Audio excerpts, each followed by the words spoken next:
What AFC West wide receiver is in for a big bounce back in Week 11? Is one AFC South tight end ready to be a league winner? And is one grizzled quarterback a must-play for you this weekend? Plus, the ninth place team owner in the FFPC Main Event, Vinny Bonta, hops aboard to break down Juwan Jennings' new role, Zay Flowers' second half potential, and much more. We've got a great show for you. Ferrell Elliott is here. I'm Eric Balkman. Stick around. Your high-stakes fantasy football hour starts now. Stand the pressure. I've seen greater men than need a lesson.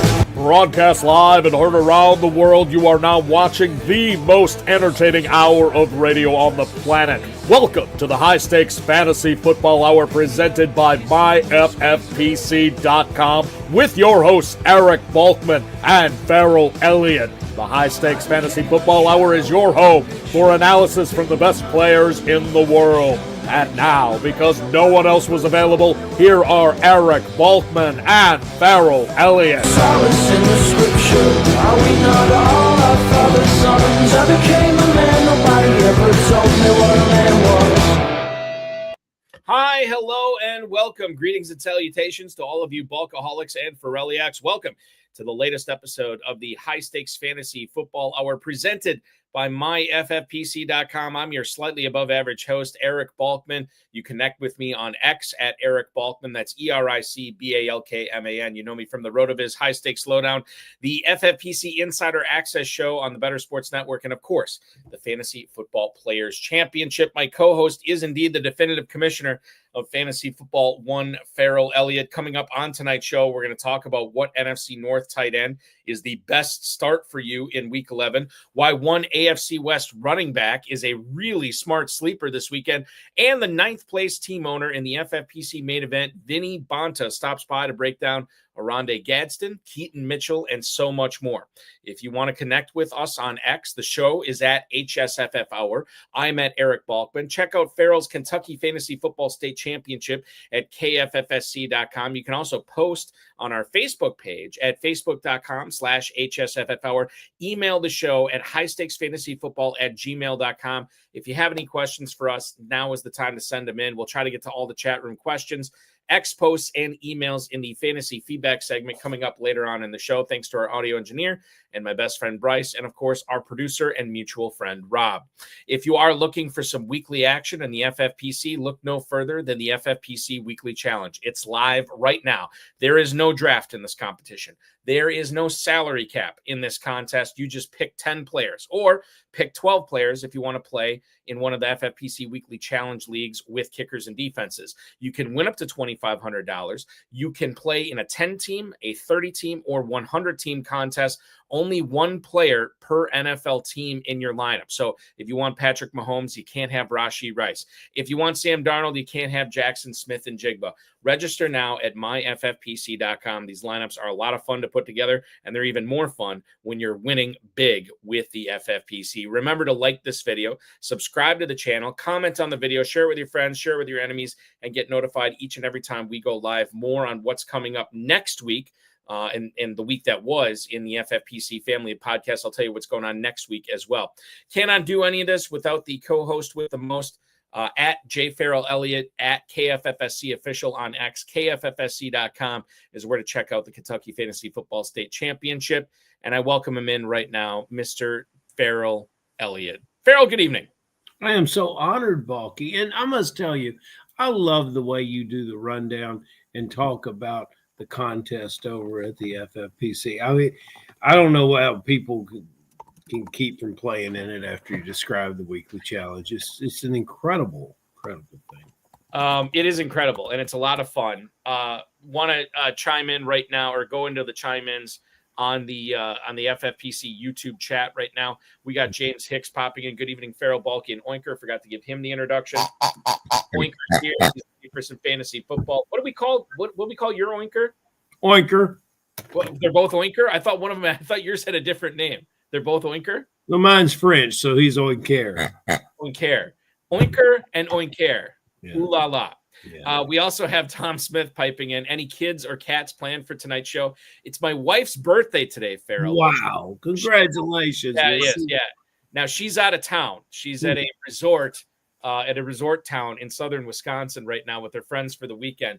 But I've already put the kids to bed, so we are good to go. No cats, no kids, no promises on those. But anything is possible tonight as we move through. Right. I want to kick things off here and talk about a player that many people have been waiting on all season long, and that is one Trevion Henderson last night. I was watching that game. I had my show from 7 to 9 last night.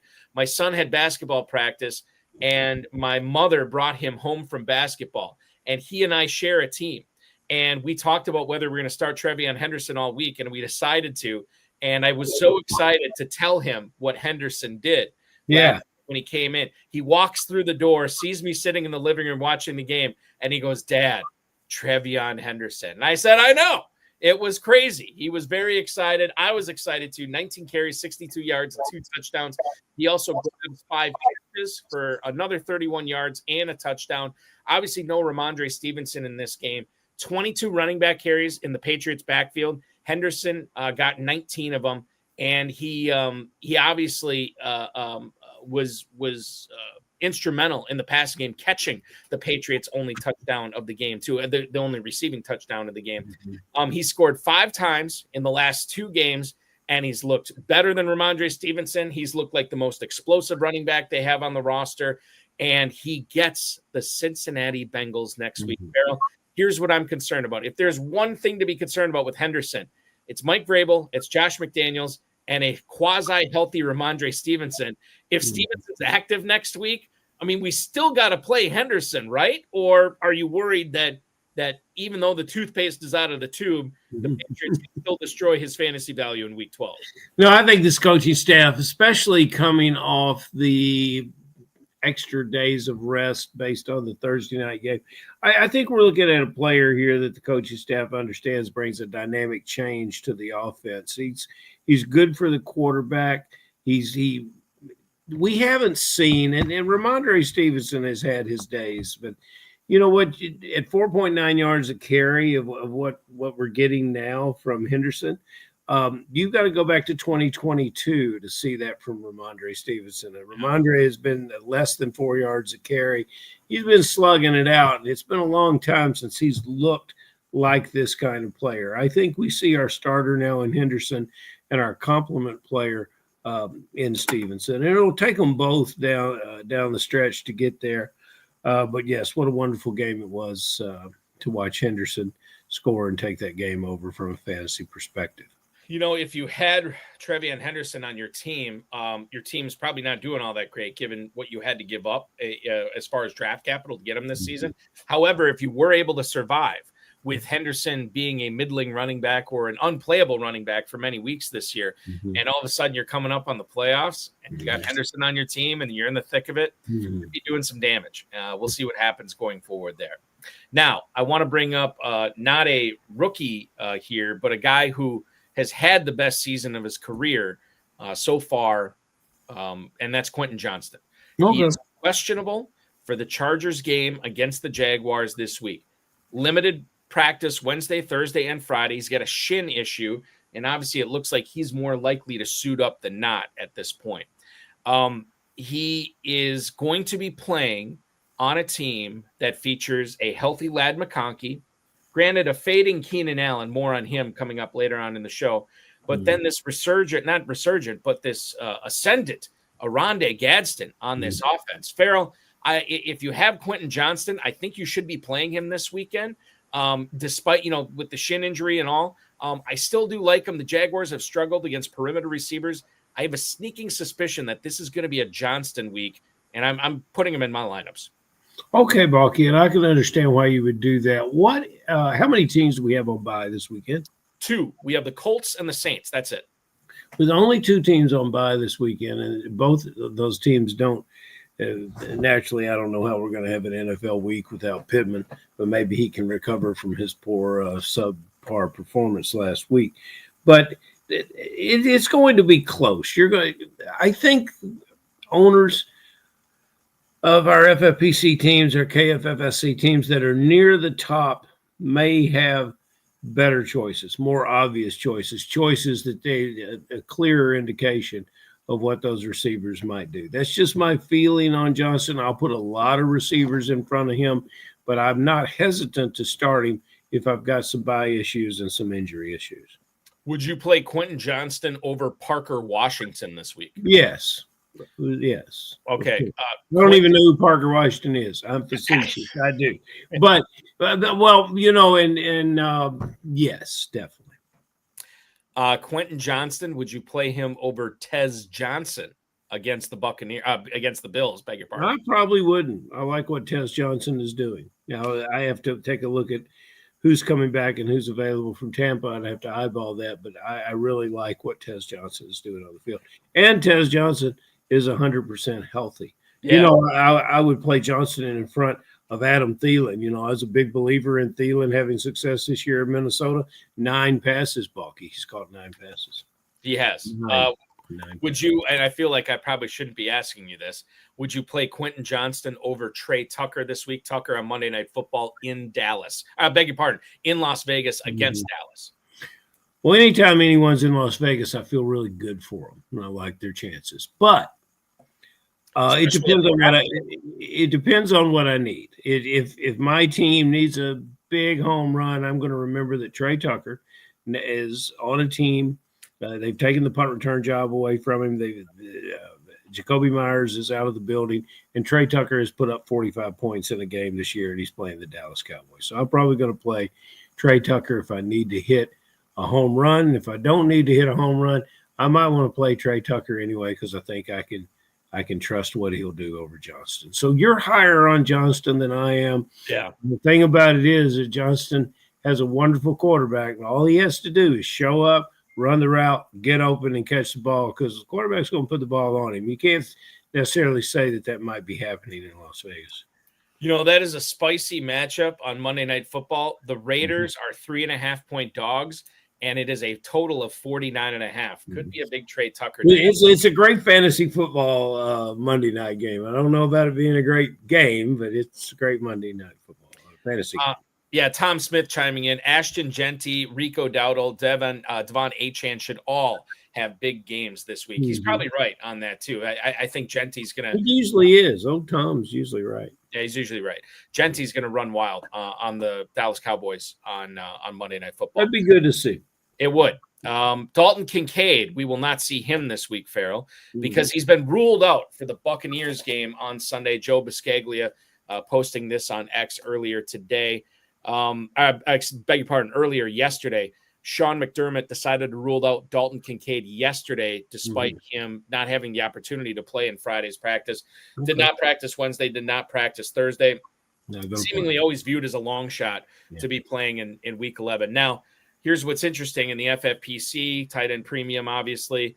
Dawson Knox is going to start against the Buccaneers. You also have Jackson Hawes, the rookie who caught a touchdown last week. I get it that there's only 2 teams on bye. You shouldn't be this desperate, but with Kincaid not being there, maybe you are that desperate. Knox has caught 12 passes for 155 yards. He's gotten in the end zone once this season, but he's never gotten more than 37 yards in any single game. Ferrell, am I digging down the wrong hole to find fantasy value from Dawson Knox this week, even against Tampa in a game where we know Kincaid is not going to be playing and the Bills still really do not have a number 1 receiver? No, they don't. And it becomes very difficult to trust any of the Bills receivers when you run them out there. Coleman came to life with a touchdown pass last week. Shakir is the modest 12 points sometimes. He seems to score more when I play him and less when I don't, which means I'm hitting him at the lucky times. Okay. Knox is a capable backup tight end, positioned to be a starter. You could do worse, think 12, 15 points as your top. He'll score for you, but 12, 15 points as your top. And that's probably, if you're stretching to get in those FFPC playoffs, that's probably not what you want. I would be thrilled if I got 12 points out of Dawson Knox this week. And hopefully it doesn't come to that for anybody who is like, I had to check my labs. We should mention this too, Ferrell, as long as we're talking about tight ends that are not going to be playing this week. We found out earlier today that the Lions have also ruled out Sam Laporta. Oh, that's bad. Not going to be playing against the Eagles in Week 11. Was never able to practice at all this week. Brock Wright, the backup tight end for the Lions, listed as questionable. He got in limited practice Thursday and limited practice on Friday. This is good news for Amon-Ra St. Brown, Jamison Williams, and Jahmyr Gibbs. However, horrible news if you have Laporta. Hopefully you have a good backup tight end, because this, I don't want to say came out of nowhere, but it did surprise me a little bit. Maybe it shouldn't have, Ferrell. Run to the waiver wire and pick up Dawson Knox. Dawson Knox, I think if you had Laporta and you've been rolling with one tight end, all season, then yes, Knox in that case, the player that you want to grab. Yeah, Dawson, you said 12. I said 12 to 15 points. That's 6 catches, 40 yards. And in that kind of controlled offense, that could happen. One more tight end topic I want to get to before we bring on the 9th place team owner in the FFPC main event, Vinny Bonta. Brenton Strange, limited in practice on Thursday, Ferrell. This is a guy who's seemingly been out since, I think, September, I want to say. He's been limited in the games, too, not only practice. Yeah. Now, the latest we got on him this afternoon is that he is not playing against the Chargers this week.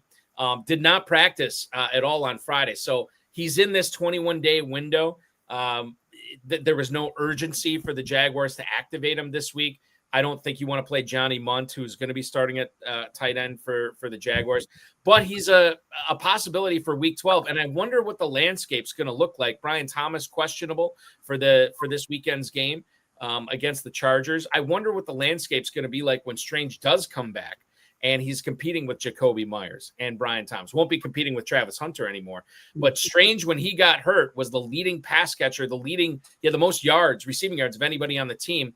He misses all this time. I just don't know. It's a head scratcher. I expect Brenton Strange when he does come back, hopefully in Week 12. Yeah, you seem to be cashing in a lot on this Brenton Strange. You got a personal interest going on here. Yeah, I have him. It was funny because there was a lot of teams. I shouldn't say a lot. There was a few teams I drafted, Ferrell. George Kittle and Brenton Strange were my 1 and 2 tight ends. Did not draft the third one. And it was rough on those teams when both those guys were on IR at the same time.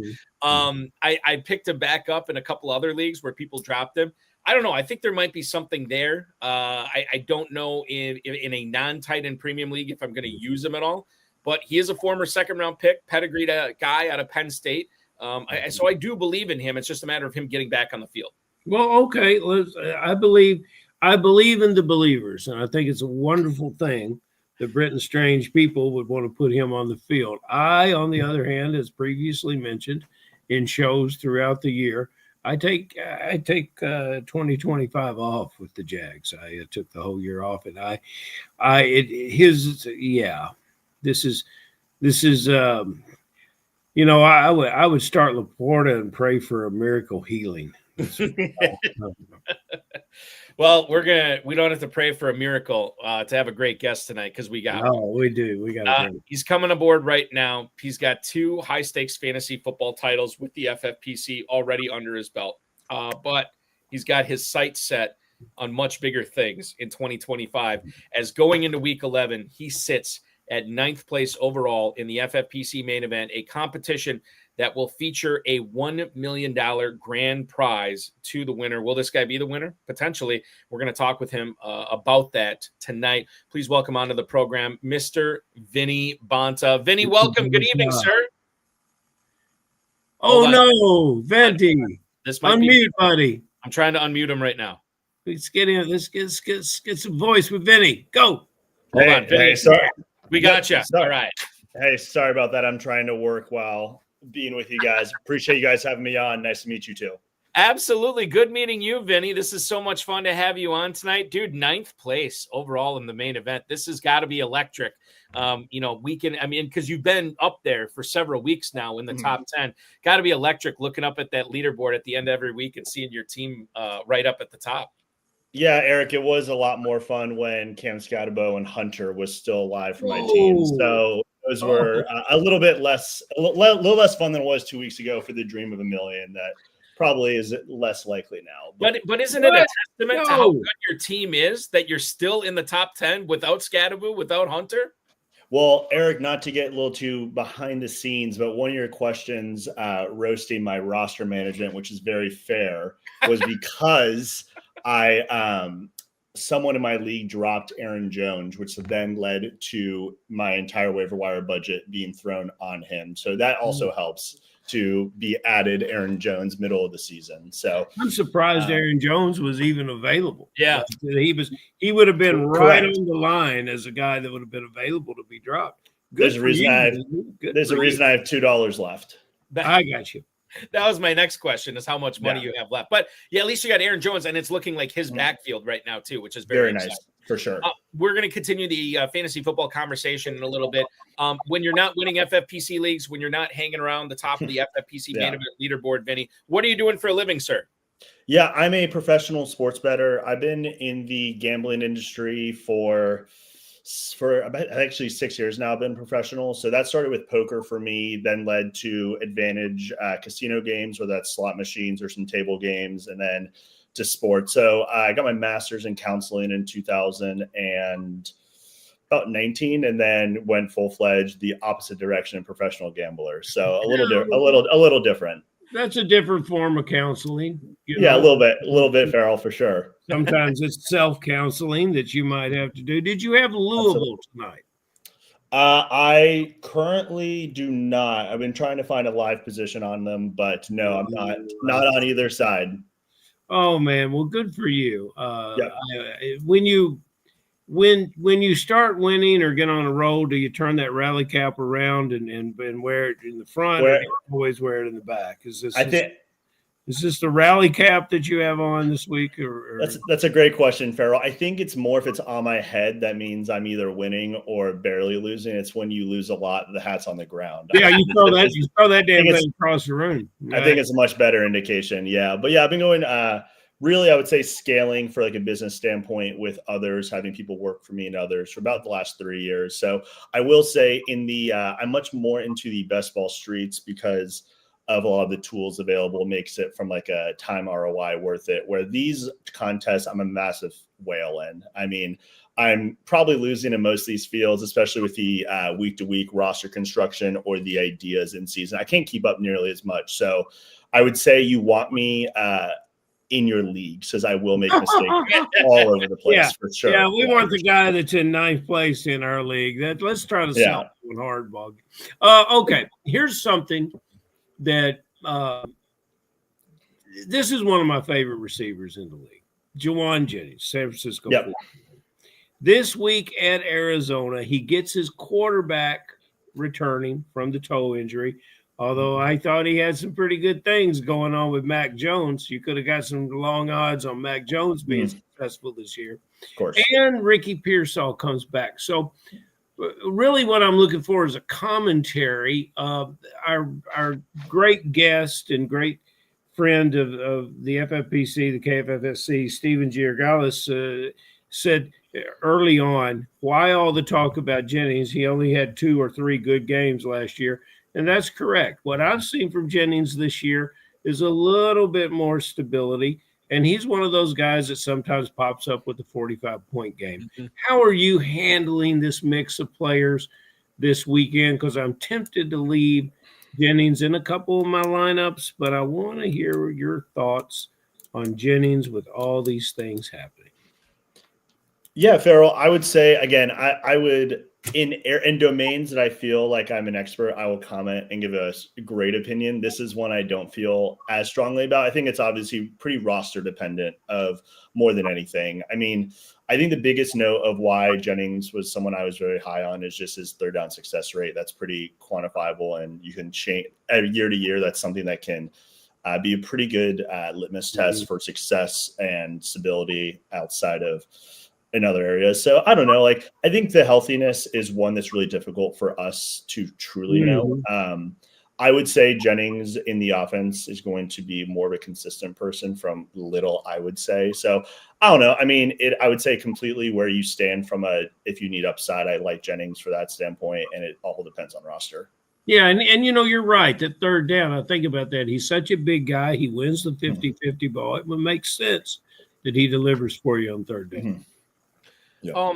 Vinny, I got to ask you the betting aspect. Do you think playing best ball, playing season-long fantasy, does that make you a sharper better, and then vice versa? Does the betting help you become a sharper fantasy football player? That's a good question, Eric. I would say from a game theory perspective, I do some live football, but really most of my sports betting is in other sectors, a lot of derivative markets, and then also not as much from the player prop standpoint. Player props are really hard to get a lot of liquidity down. Actually, pretty relevant with all the illegal sports gambling being props. A lot of misconceptions are happening that aren't really accurate. They're being said, but in general, I would say, like, for me, the reason I would say I'm smarter in that, like, I don't know if you guys have seen the movie. Gosh dang it! They have a line that says, in any industry, you either need to be first to be the best, you either need to be the smartest, the first, or you need to cheat. Those are the only three ways.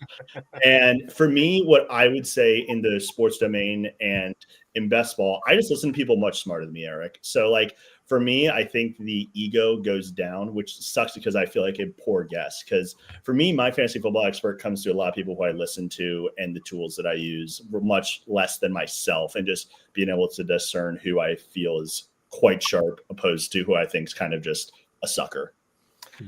The movie you are referring to stars Kevin Spacey, Paul Bettany, Margin Call, Jeremy Irons. There you go. Margin Call came out 14 there it years is. ago. So it's a great movie, but it's a great line, and it is true in life. I mean, I think we all want to act like we're the main characters of the story and the smartest person in the room, and I don't think that's the most important skill always, and could lead to losing quite a bit. Ferrell, oftentimes we talk movies after the show. I'm telling you, this cast: Spacey, Bettany, Jeremy Irons, Zachary Quinto, Penn Badgley, Demi Moore, Stanley Tucci. This is an excellent. Spacey used to be able to get good jobs before he was cut. He used to be. Yeah. He could.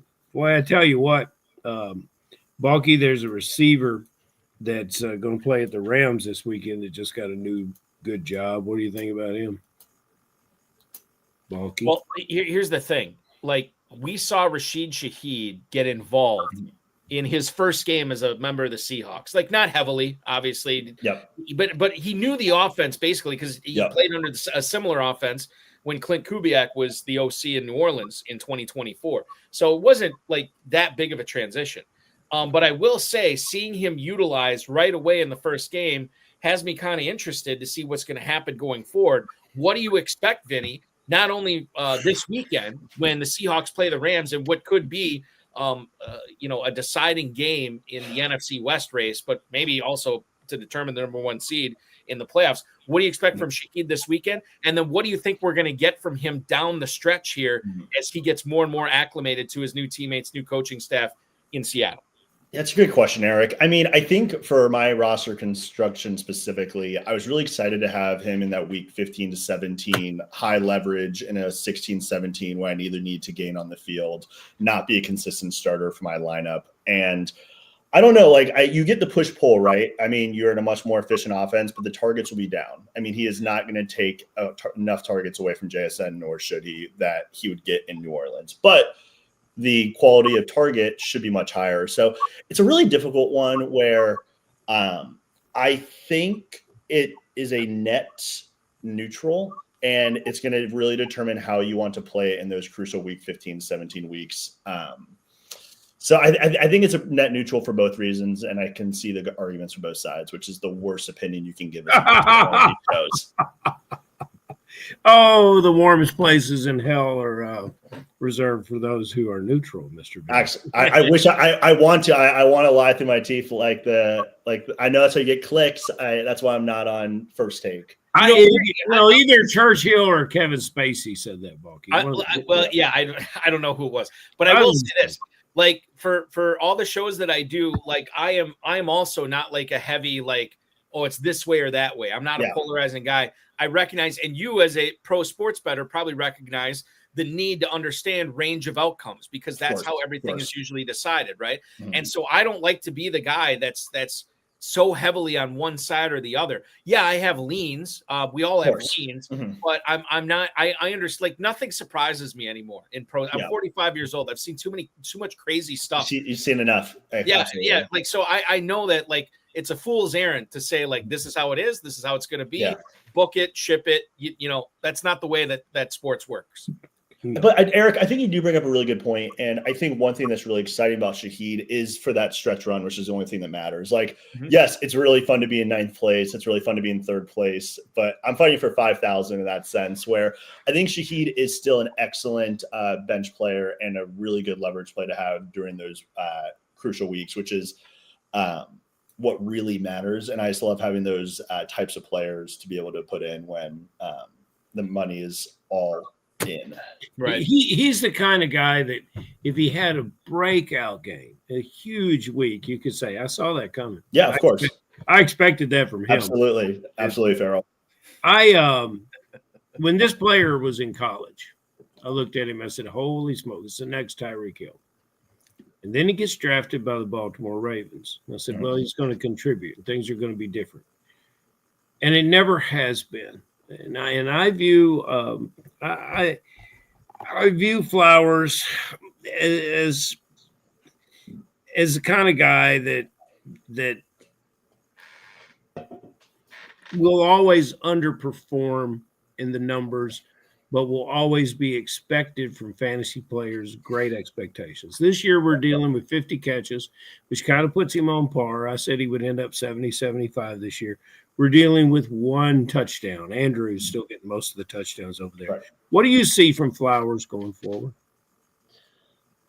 Ferrell, I would like that range of outcomes to start hitting the tail ends of touchdowns because he is a guy who I'm going to, like you said, I'm going to fall in love with and really what you're seeing from JSN, I would love to be able to see of a guy who can just win at every facet.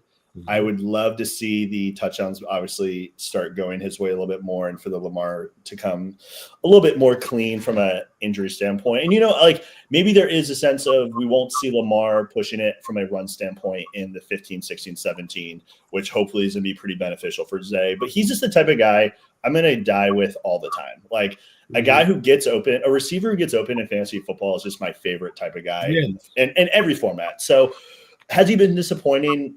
Yeah, for sure. And I wish I had a lot more. And a lot of people much smarter than me have told me to keep betting on Zay Flowers. So I'm going to keep losing money doing it until hopefully I eventually win. But I had a very similar feeling to you, Ferrell. And I really do think there's still a lot of upside. And I think the volume can easily be there for him. He was a 5th round draft pick, Balky, by the time we got to the Paris and Planet Hollywood and all the area in Vegas and we're drafting.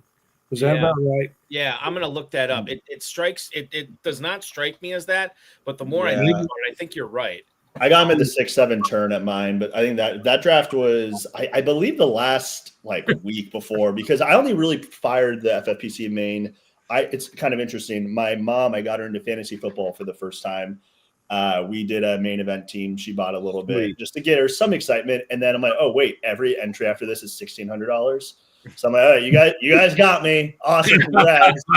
So because of that, I got more teams in than I initially would have done in general. But yeah, he was I think I got him like the 7-1 in general, but that was pretty late from. Yeah, 604 was his ADP, final ADP of the season. It was right after Pearsall and Waddle, right before Pickens, Travis Hunter, and Rashee Rice. So that's where Zay Flowers was going. I want to bring up tight ends here. And I'm going to phrase this in a very polite way because I don't know. There's a lot of explanations for a lot of stuff. Now, currently in your Week 11 lineup, I noticed Dallas Goedert in your starting lineup. I noticed Oronde Gadsden in your starting lineup. Makes perfect sense for both those guys to be in there. Just stop. Okay. All right. No, so everybody's like, okay, well, what are we getting at here? Well, what I'm getting at here is you also roster 2 other tight ends on this team, Taysom Hill and Jonnu Smith. Now, I know of a few reasons you might want to keep these guys around, but I want to know why Vinny Bonta is keeping these guys on his roster right now. You have Goddard and Gadsden. Why are Hill and Smith still important to this roster? The question is, are they? So I had a nice luxury of having a running back room of Taylor, Jacobs, Scatabo, Aaron Jones. So my running back room was safe. The biggest issue of my team was the early season Goddard pick, where he showed some early injury concerns. The pass game for Philly was questionable. So I really wanted to shore up that tight end room that all my other rooms felt pretty confident. And then Gatson blew up, who was a big guy just from his college stuff that I had a ton of best ball, just really like. I've been, I think, 3 of my 5 main event teams. But the issue was when I would start, and then I wanted Hill just because I thought the Saints' total volume of plays were going to be much higher. I was buying the coach speak of the running gun offense. I thought Hill is like another type of guy I really like to have from a really low ownership perspective who can have those 2 touchdown games that seem quite good.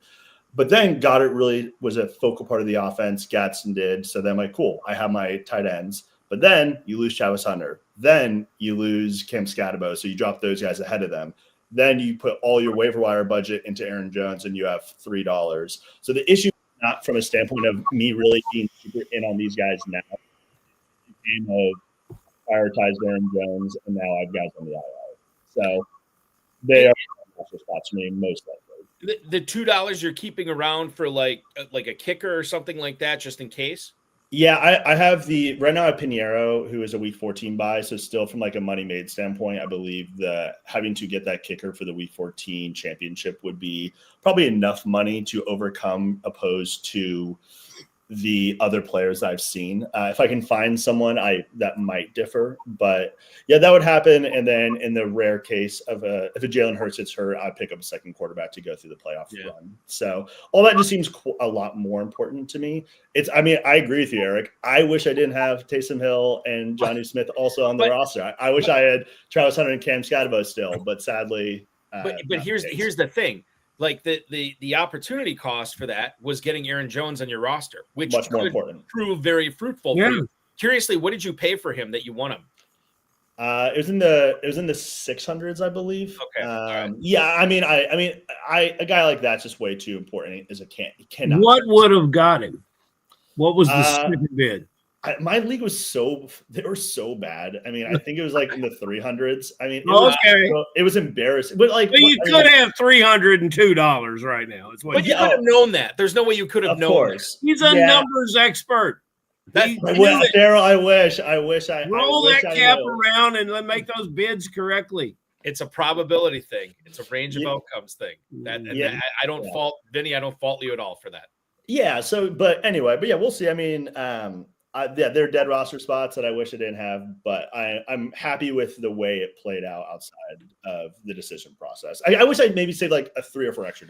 But again, I'm bad. Like the waiver wire stuff, I am bad at. I'm going to make terrible decisions. I'm going to make horrible lineup decisions. I do it every week. I do it at 9:55 p.m. Like lineups at 12:55. It's just not my main priority. So I'm going to make mistakes, which sucks. But well, I got news for you, Vinny, and you probably already know this. There's a lot of people that put in a lot more work than you do as far as managing these rosters and putting bids in, and they still make a lot of mistakes as well. Of course. It's fantasy football. It's the best. That's why we do it. That's why you can gamble a little bit, even if it's slightly minus EV. I get the minus whatever thousand at the end of the year to put into the taxes.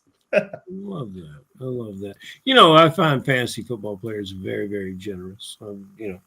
Guys are always offering to buy me drinks or dinner when we're in Las Vegas. That's just because you're a nice guy, Ferrell. Well, yeah, but when we need to have an extra owner for a team, somebody steps up and says, I'll take that team, Ferrell. Don't worry, we'll finish that. But when it comes to bidding, fantasy football players are very cheap. They don't want to spend all that money. They would rather get to week 14 with extra dollars in their pocket that they can't use. Remember that, Vinny. That's the only advice that I will intend to give you. I want to talk about tight ends too, Balky. Yeah. I want to go to Cleveland, where Vinny, we got a guy down here who's also from Ohio, John Anderson. That's all he could talk about was the Bowling Green Falcon product. Harold Fannin. Baby. Yep. That's all he wanted to talk about was Fannin. And I look at some of the stats. Fannin was available late, and I think he got up to early double digits. He was a bargain wherever I could get him, and occasionally you could get him on the waiver wire this year. 42 catches for Fannin. so far this season. 50 for Warren. You had to pay a lot to get Warren. And Warren's sitting in an offense where everything's working. Fannin is a Cleveland Brown.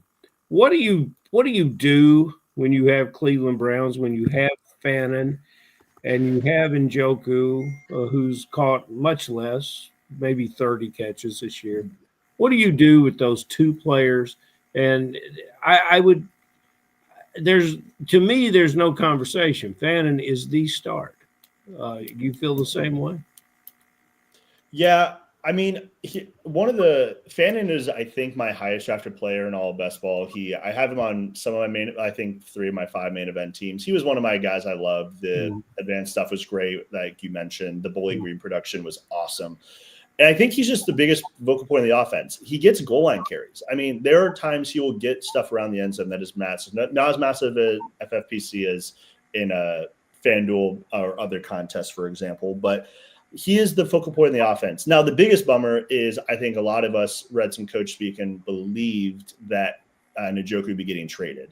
So the trade deadline was a massive bummer for a lot of us Fannin truthers who really were excited for that. But yeah, I mean, I think it's overall a bummer that Fannin's upside is going to be in 2026, 2027, and that really limits his ceiling. If you put if you run through a sim who's going to project better, it's going to be Fannin from total targets. But I think both are fine. They're not the upsides that both talents could be with their skill set. You know, I think that a lot of people, and definitely myself included on this, the majority of my roster now, for a lot of my leagues, is not going to be super long on wide receivers. It's going to be long on backup running backs, because if one of these starting running backs goes down, you get maybe a 1 or 2 week window with the backup. That could be what propels you up the leaderboards and into the huge money.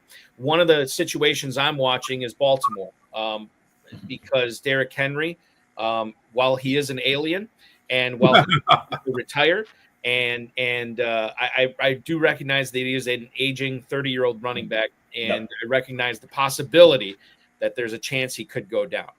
If he does, who do you think you should be rostering on your FFPC teams, Vinny? Is it Justice Hill or is it Keaton Mitchell? In the event of a Derrick Henry injury, who's the biggest beneficiary there in the backfield in Baltimore? Man, do you guys have the login to my Best Ball Explorer page and know all my favorite guys? I mean, yes, I do. Man, Eric, we need to talk. We need to change some passwords of mine.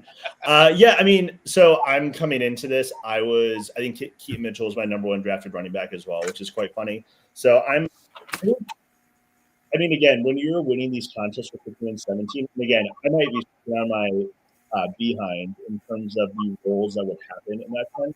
I don't see a reason why the majority of the outside and third down stuff winning could be Keaton Mitchell. I still think the upside seems quite high for a week that you were looking for in those crucial weeks. Now, I could be very wrong. I thought Mitchell would have either a little bit bigger role or be treated. It was quite bad in my opinion. But again, the Derrick Henry injury, it might still be good. I was really pulling for an injury. I lean Mitchell. I could easily be wrong. I think you'd want in best ball scenarios going to be more likely to put in those 10 to 15 point outcomes with the pass catching role.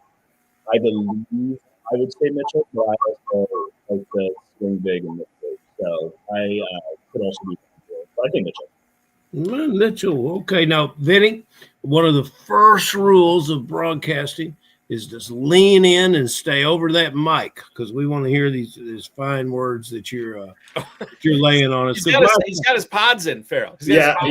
I have my pods in, so I'm sorry. I'm sorry if they're not catching everything. That's fine.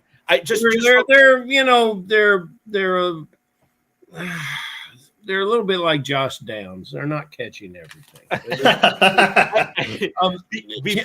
Before you get it, I know you want to ask another running back question. Ray C on YouTube just pointed out that Justice Hill is out this week, and he has been practicing this week, but he's out. Despite being a limited participant in practice, he's got a toe issue, and apparently Keaton Mitchell, who is battling a knee issue, not even on the final injury report. So it's looking very good that Mitchell's the right guy there. To your point, Vinny. Ferrell, I'm sorry for interrupting. Go ahead. You did not interrupt, sir. You came in with very important information, and I was impressed by it. Now I want to give you. You're talking about those late round running backs, Balky, for next year. I was on those late round running backs this year. Any success that I may have, I probably owe to that. Woody Marks was one of them. And God bless Woody Marks. I haven't always played him at the right time, but I sure think I'm going to play him this weekend against the Tennessee Titans. 140 yards, 27th in rushing defense, 140 plus yards. The Titans give up on the ground every single game. I'm thrilled to have this player in the lineup, and I really don't think of a lot of players that I would flex over him. How much Woody Marks you got, and do you feel is engaged with this Texan running back as I do? Yeah, I like Woody Marks a lot. I have another first place team in the main event, and it's a 0 running back. Looks a lot different than the team we've talked about. And it's a Woody Aaron Jones backfield, and I think the upside on that team's pretty low, but I don't feel like I'm missing because of Woody. I think the pass catching role, and I think we saw a pretty big delineation last week of a role that Nick Chubb could have had that he didn't. And yes, it was a very pro Woody script of getting behind quite early, but even before that, he was getting a lot more work. And it's one of those things with these rookies that's so exciting. When the toothpaste is out of the tube, going back feels pretty bad. It feels really the pressure. Oftentimes when we talk about these NFL coaches that they might make suboptimal decisions often comes from the perception of their fans and their management. It's really hard to want to then go back to Nick Chubb after what we've seen from Woody. So Ferrell, I think you're spot on of having Woody for a lot going forward seems really good to me. I wish I had a lot more than I do personally. I just wanted nothing to do with the Texans backfield personally. And I might cost me some money down the road. Well, the thing that irritated me about it was I could tell this guy was a pass catcher, coming out of college. And then they went ahead and got Nick Chubb. And I'm like, God, I just totally see the Texans wanting to grind clock, play with a tough defense. D'Amico Ryan's putting his stamp on that. And I didn't know if Marks was ever going to have the opportunity to be that guy. And by the way, there was a lot of smart people out there saying that he wouldn't. Like, it's not in his skill set to be a 3-down guy or even a 1B. And we're kind of seeing that maybe he is capable of that. He's going to have another opportunity to shine again this week in week 11. I want to get to a few emails here as long as we have some time with you, Vinny. Roger in Gardena, California writes, which Packers receiver should I roster the rest of the way? Matthew Golden or Jaden Reed? Thank you for the email, Roger. Vinny, how do you feel about Golden versus Reed? Man, Reed is a really hard subject. In my highest stakes leagues I'm in, I have him on both of them, and man, does it suck. And I'm not sure. I haven't kept up to date with the Reed injury news. My assumption is it's going to be pretty difficult for him to be a major part of this offense. So purely from what you expect to get, I still think the first round rookie, even though he has been quite disappointing from what I was hoping for, it just seems like a safer bet if you had to pick one of the two. If Reed were to be 75% of what he is, you choose Reed. I mean, Reed is the guy you would want for these types of late round weeks. But I mean, I think this has got to be Golden, right? Am I missing something, Eric? The only thing I'll say about Reed, and I think Rob Domofsky from ESPN posted this on X yesterday, both Marshawn Lloyd and Jaden Reed, neither one of them have their practice windows opened up yet. Because they're still both on injured reserve. However, this week, and they couldn't take video or photos or anything like this, but this week he did report that both of these guys were working up quite a sweat, working off to the side. Yes. It's the most vigorous that they've done anything in practice. As far as how long they've been out. So I would imagine they're fairly close, but you never know.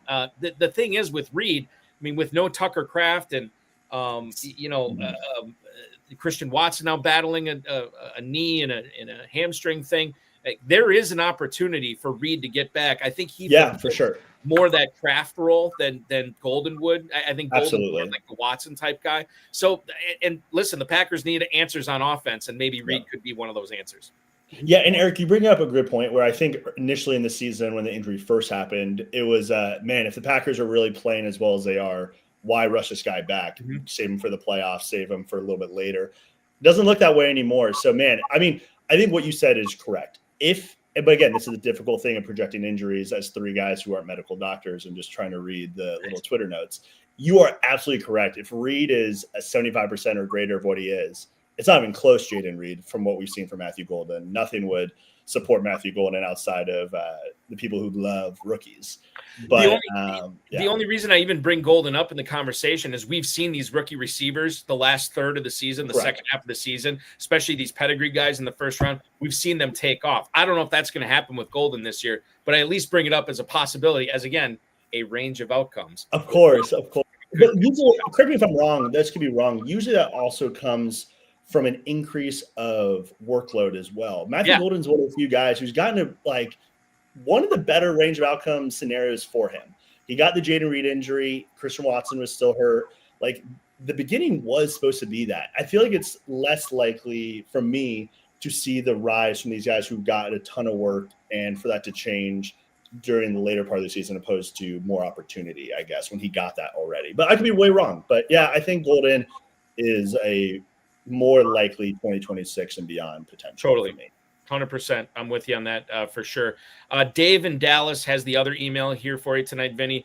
He says, "What's up, Vinny? How much of the backfield touches is RJ Harvey going to get this weekend with no J.K. Dobbins? Good luck the rest of the way." That's Dave in Dallas. So RJ Harvey, the lead guy now in Denver, but he's still dealing with Tyler Bidet, Jaleel McLaughlin. God knows Sean Payton will probably bring Terrell Davis back at some point. Orlando Scary, I would imagine, would factor in this conversation. RJ Harvey, your thoughts on him? How many of those touches, what percentage of the backfield touches do you think he's going to get? Man, if we could predict what Sean Payton was going to do, the three of us would not be doing this podcast. And the Cayman Islands retired. I mean, it would be it'd be a lot easier, man, to do. But yeah, I mean, my guess is whatever we project, it's going to be lower than that for some reason. But I have no idea. I haven't looked at what his splits. I didn't look at anything really from last week, which should be a pretty strong indicator. I wish I could give a better answer. I know nothing really from last week about what it looked like. You guys have much better insight than I do. I think the head coach will look down that bench at all those other guys Balky just mentioned and keep Harvey on the field. I hope. That's exactly great. I think will happen. I don't know. Ferrell, do you remember at what? Well, I mean, I guess it doesn't matter because Dobbins finished the game last week. Despite the injury, he had 18 carries to RJ Harvey's 4. Dobbins had 1 catch. RJ Harvey had 2 on 3 targets. So it was still a lot of Dobbins, but Tyler Bidet had 1 target. Like there was nothing else in that backfield going on besides Dobbins and Harvey. So but Dobbins has been ruled out, correct? He's out. Yeah, for a while. Who's been getting the third down work, Eric? Is it like I would be shocked if Harvey is getting the pass down work still. I thought it was the McLaughlin. Bidet will probably still be getting a majority of that. So I still think there's like Harvey still isn't going to get the workhorse role that you would really want from the potential upside you're wanting from like the 4th, 5th round rookie, I believe, where at least from what I've seen, I could be way wrong, but I would be pretty surprised from that sense. We still going to be obviously very fantasy relevant and most likely a pretty strong play in general. But if your roster doesn't play RJ Harvey, you're going to be in a really good position. Is for sure what you're probably. Why do you have him? If you're not going to play him now, why are you? Of course. Balky, you got any more emails? No, I get it. This is all you, my friend. Yeah, I tell you what, I love this expression of yours. Way wrong. I'm going to claim that and use that. But you are not allowed to be way wrong when you get question 10 at the end of the night, buddy, because you got to give us a sleeper. Can't be anybody we've even talked about yet. It's got to be something new. Tom Smith sitting there out in San Diego waiting for a sleeper from you.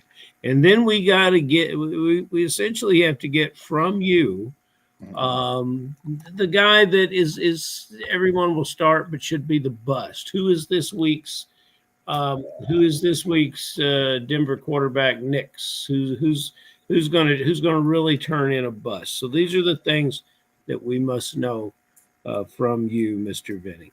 I feel really bad about this because I was on the golf course today with a client and was reading these questions, and I did not get to research this one. I got behind, so I feel I do not have an answer, and I really apologize. We want shooting from the hip. We love shooting from the hip. I don't even know who plays each other. I mean, I haven't looked at any. I don't even know any of the matchups or anything. Ninth place overall. The Bears are playing East Carolina. The Bears have East Carolina this man. I mean, get Cole Kmet with the backups. If they're going to be up 100-0, get Cole Kmet, get everyone. Yeah, I mean, I think for the biggest thing, I think Eric really touched on it, and I'm going to switch the conversation a little. These backup running backs, these Marshawn Lloyds, even these Tyler Algiers, who aren't going to be available, they're going to win people millions of dollars. They're going to win people hundreds of thousands of dollars. These are the guys on your waiver wire you can still get. There's still opportunities to change the course of your life if you just click the right $2 bid even potentially. So I think these thin wide receivers that we keep talking about, we should really be – your receivers are set. You're not going to find the diamond in the rough receiver. You're just not really going to. These running backs are pretty crucial. And I think in general, these running back rooms aren't even close to being finalized for when it really matters is the biggest takeaway. And I apologize for not answering the question. Really bad radio, of course. That's all right. But what I can do, Vinny, is offer you a redemption here because we got MLUC7EX on YouTube. Vinny, I think Taysom Hill has a chance to start at quarterback this year. Sorry if already discussed, just got here. We appreciate you just getting here. Better late than never. Obviously, Tyler Shook has taken over. You think what are the chances that Kellen Moore would give Taysom Hill a start or two at quarterback this season, Vinny? I wish 100, but 0. Okay. Yeah, I mean, the issue is with the Saints, how they're working through this season. They want to figure out what they have, and there's no reason to not give reps to Tyler Shough, even to Spencer Rattler. Like this isn't this quarterback gets hurt. What are we going to do now? They just go to Spencer Rattler and keep seeing what they have. I do think Taysom still has a role for this team. He has packages that can lead to 2 touchdown outcomes that are fantasy relevant, but his upside is going to be pretty low traditionally, and he's sadly not going to get a starting quarterback role, which he's never had really. So I wish my man, it'd be really fun to wake up to week 17 and see a bottom line from Adam Schefter, Taysom Hill starting quarterback, and I get to put him in my tight end. That'd be the best, but I sadly do not see that being the case. I am 100% with you on this for sure. Ladies and gentlemen, his name is Vinny Bonta. He has no idea who plays who this week, and he sits in 9th place overall in the FFPC Big Event. If there has ever been a ringing endorsement of literally anybody can get up to the top 10 and make some big cash. Now, Vinny's a smart guy, and that there is no doubt after our conversation tonight. But the fact of the matter is, like, and you admitted all these mistakes you made, still in the top 10. Cam Scadaboo gets hurt. Travis Hunter gets hurt. You're making mistakes on the waiver wire and the lineups. You don't know who's playing who. 9th place overall in the main event. Kudos to you, sir, and kudos again.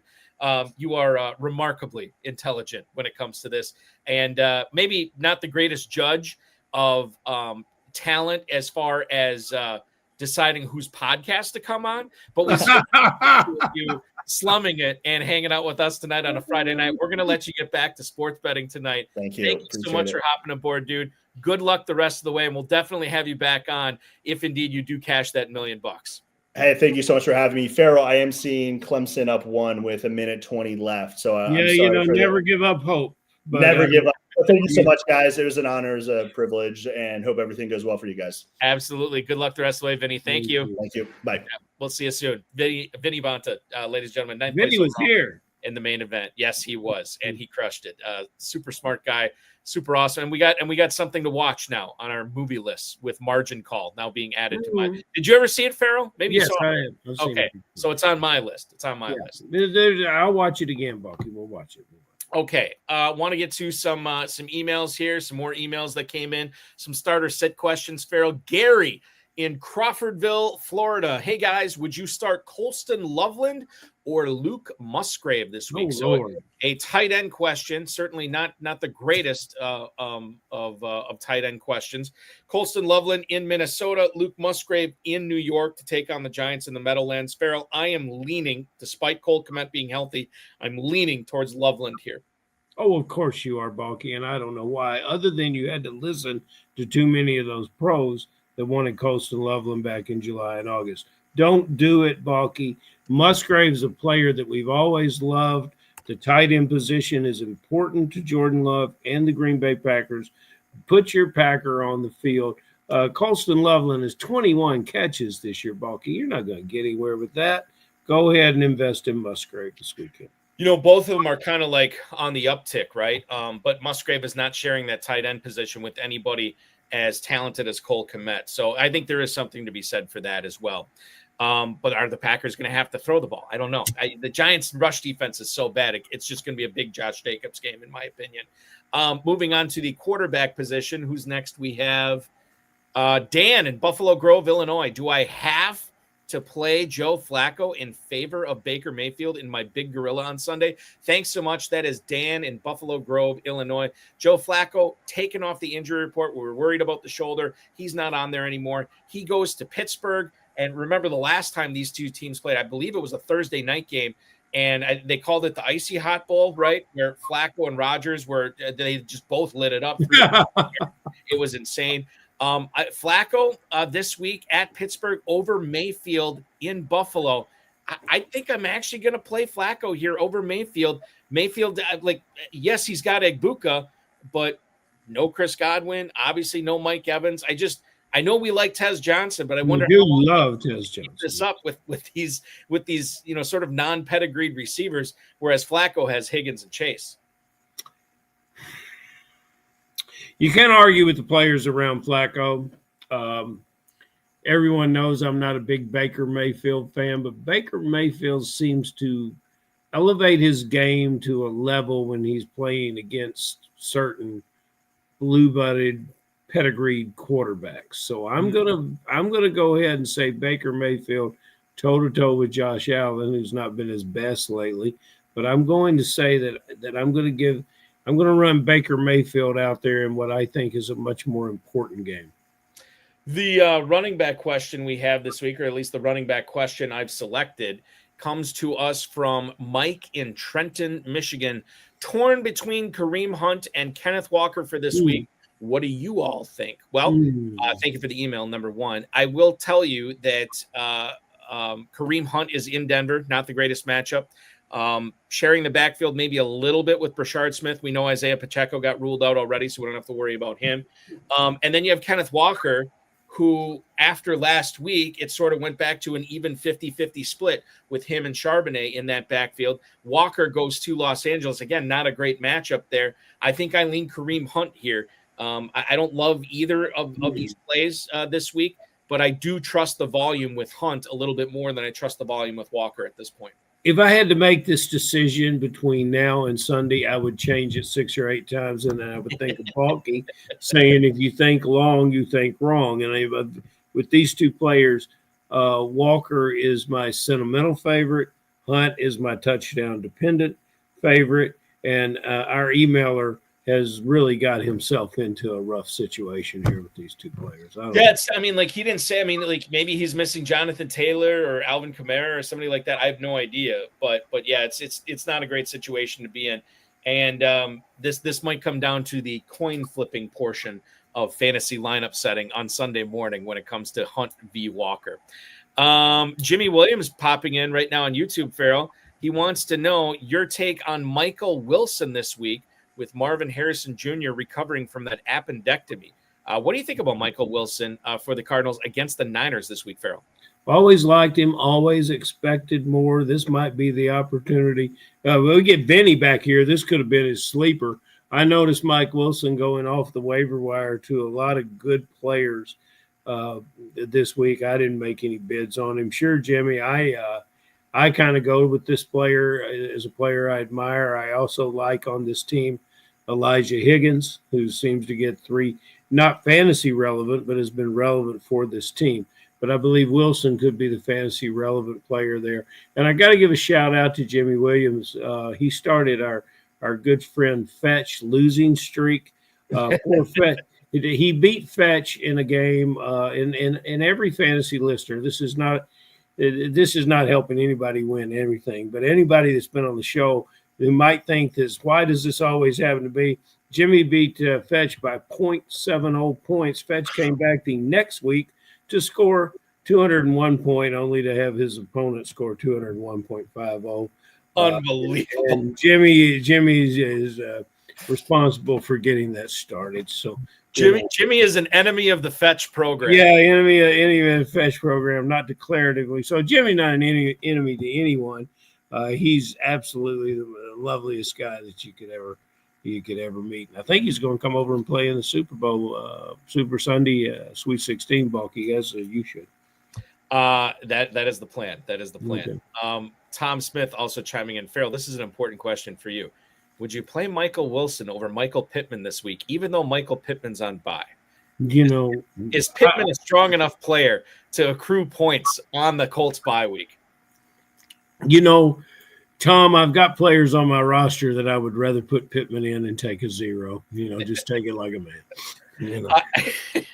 I want to get to one final receiver question here for this evening. Chuck in Davenport, New York. How's it going, gentlemen? Is this the week I bite the bullet and play Troy Franklin instead of Keenan Allen? Have a great week 11. That's Chuck in Davenport, New York. Chuck, thank you for the email. So this is interesting, Ferrell, because we have seen Troy Franklin over the last few weeks really step up his game, getting a lot of targets from Bo Nix. I want to say, don't quote me on this, I think he had like 10 or 11 targets last week. Yeah. Portland Sutton had 4. What kind of bullets is Chuck biting up there? I don't understand. It's like Keenan Allen has been trending down with the emergence of Quentin Johnston, with the return of Ladd McConkey, with the ascendance of Arondé Gadsden. I don't think you're biting much of a bullet here. I think what Bob Harris from Football Guys always says, you divorce the name from the numbers. And if you just look at the numbers, this is a slam dunk, Troy Franklin. Did Bob say that? Bob Harris said that, yeah. That's pretty impressive, Bob. Yeah. You should coin that. That's the best. That's the best expression I've heard since innocent bystander. That's really, really good. So we are in agreement. It's Franklin, and it's not close. Well, yeah, it's Franklin over a lot of guys. So who else you got on there, Chuck? Because Franklin might need to be playing in front of him too. Yeah. Hopefully we helped everybody out tonight. I know I had a good time. I always have a good time with Ferrell Elliott. Ferrell, the KFFSC commissioner, the definitive commissioner of fantasy football. Check out the Kentucky Fantasy Football State Championship, KFFSC.com, and start registering for those big Super Sunday drafts coming up on Super Bowl Sunday this February, which is going to be a blast. I participated in them before, hoping to be live this year in Louisville, which is going to be fantastic, watching the Super Bowl at Caesars Southern Indiana and drafting fantasy teams on the same day. What more could you ask for? Ferrell, enjoy your weekend, my friend, and I will talk with you again next week. Balky, it always goes by too fast, but I'll see you next Friday. You got it. That is Ferrell Elliott hanging out with us here tonight on the High Stakes Fantasy Football Hour. KFFSC.com is where to go for his Kentucky Fantasy Football State Championship. I want to thank Ferrell Elliott, of course, Vinny Bonta hanging out with us tonight, the FFPC, Rob, Bryce, and of course, each and every one of you. We will be back next Friday, 10 p.m. Eastern time. The 15th place team owner in the Big Gorilla Tournament, Tommy D, will be joining us tonight. Tommy's got like 2 top 100 teams in the Big Gorilla. Had a lot of success in his FFPC career as well. Very excited to have him on next week. In case you missed it on Tuesday night, you can watch it or listen to it on the RotoViz family of podcasts or on the FFPC socials or anywhere you get podcasts, really. On the RotoViz High Stakes Lowdown that I hosted on Tuesday, we had 11th place team owner in the Big Gorilla, Dave Scioto, pop aboard for a really good discussion on managing your teams at this point of the season and how you can get your teams maximize your chances at that $1 million grand prize. Next week, speaking of champions, 10 p.m. Eastern time on Tuesday night, the 13th place team owners in the FFPC main event, Donnie Andrews and Brady David will join me on the show. And if you say, Balky, those names sound familiar, yes, they should, because they were on this show 4 years ago after they won the 2021 FPC and the $500,000 that went along with it. And now they're making a charge at $1 million in the main event this year. So that'll be next Tuesday on the RotoViz High Stakes Lowdown. In case you missed the FFPC Insider Access show last night, Thursday, on the Better Sports Network or in the FFPC socials, you can watch it back there. Listen to it anywhere you get podcasts. I had on Rotoballers Casey Kasem on the show, which was a lot of fun every time she joins. And then next Thursday night, we will have one Stacy Perez from Fantasy and Frames, FFPC Pros versus Joe's player, longtime KFFSC and FFPC champion as well. Very excited to chop it up with her for 2 hours next Thursday night. FFPC Weekly Challenge is live right now. No draft, no salary cap. Just pick 10 or 12 players, depending upon if you want to play with kickers and defenses or not.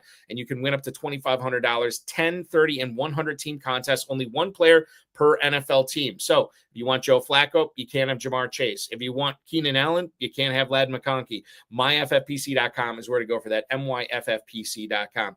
Remember to like this video, subscribe to the channel, comment on the video, share it with your friends, share it with your enemies, and get notified each and every time we go live. Oinker says good night. And I can tell you that your weekend officially starts now.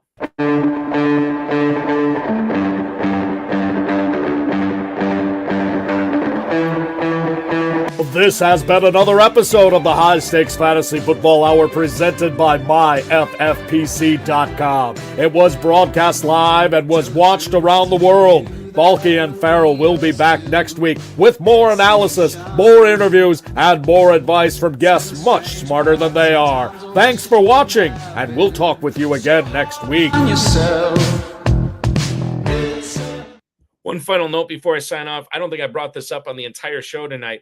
We have a 9:30 a.m. Eastern time kickoff between the Commanders and Dolphins from Madrid, Spain on Sunday. So make sure you are getting your lineups for the FFPC submitted either Saturday night or early Sunday morning. And that Sunday morning waiver wire run that we have that goes off the board at 10 a.m. Sunday morning, those Commanders and Dolphins will not be eligible for that. So keep that in mind as you get set to enjoy Week 11 and make your FFPC fantasy football playoff push. Thanks for watching, everybody. Talk with you again next week.